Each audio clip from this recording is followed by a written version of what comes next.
जय सद्गुरू मंडळी, स्वागत आहे माझ्या ब्लॉगमध्ये. तो सर्वप्रथम सगळ्यांना अक्षय तृतीयेच्या खूप खूप शुभेच्छा.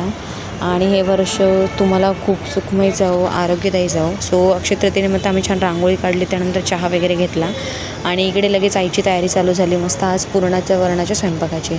सो त्यामध्ये बनणार होतं मस्त खापरावरच्या पुरणपोळ्या वगैरे सगळं काही काही. सो तिने मस्त इथे पीठ वगैरे भिजवलं, मैदा वगैरे भिजवला छान आणि खूप लुसलुशीत असं भिजवलं ते, जेणेकरून पुरणाच्या पोळ्या भाजल्यानंतर पण सॉफ्ट राहतात. म्हणजे त्या अगदी 2 दिवस पण तुम्ही परतवल्या ना तुपात तरी पण सॉफ्ट राहतात त्या. सो छान असं पीठ वगैरे लावून तिने मस्त तो म्हणजे मळून घेतला एक प्रकारे गोळा आणि छान असे गोळे वगैरे तिचे झाले, इथे बघू शकता.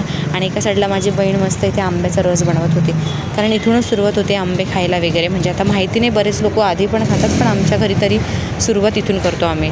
सो तिने छान इथे बघा पुरणाच्या पोळीला सुरुवात केली होती आणि 2 अशा पोळ्या लाटून घ्यायच्या. म्हणजे 2 अशा छोट्या छोट्या पोळ्या लाटायच्या, त्याच्यामध्ये पुरण टाकायचं.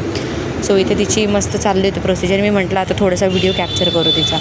सो तिने छान असं केलं आणि त्यावरती पुरण टाकलं एका साईडला आणि वरतून पीठ लावलं. पीठ का लावतो, कारण चिटकत नाही ते एकमेकींना आणि लाटले पण व्यवस्थित जातात. म्हणजे जास्त पिठाचं प्रमाणाचं यूज नाही होत नंतर जेव्हा आपण ॲक्च्युअल पोळी लाटायला जातो ना त्यावेळी.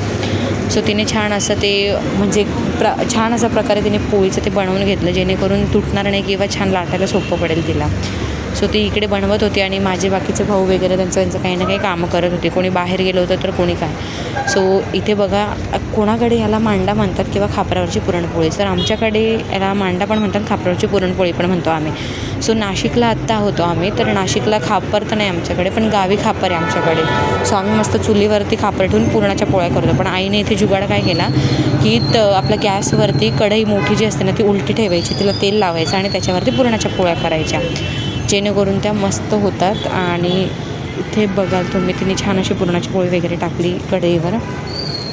म्हणजे असं काही नाही की तुम्हाला खापरच पाहिजे. जर नसेल ऑप्शनला, जे लोक बऱ्यापैकी शहरात वगैरे राहतात सिटीमध्ये त्यांना होत नाही.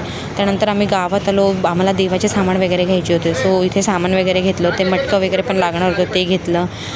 ते झाल्यानंतर आम्हाला अजून कामं होते, पण ह्या पोरांचा टाईमपास चालला होतो इथे. सो त्यानंतर आलो मंदिरात वगैरे, छान दर्शन घेतलं गणपती बाप्पांचं असं होतं. त्यानंतर आम्ही छान इथे नैवेद्याचं ताट बनवलं, त्याच्यामध्ये पोळी वगैरे सगळं काही ठेवलं. त्यानंतर आम्ही इथे आलो वरती देवाच्या रूममध्ये, छान देवांना नैवेद्य वगैरे दाखवला आणि मी छान रेडी झाले, कारण मला निघायचं होतं बाहेर जाण्यासाठी. सो सगळ्यांना व्हिडिओमध्ये घेण्याचं ट्राय केलं. भेटू आता नेक्स्ट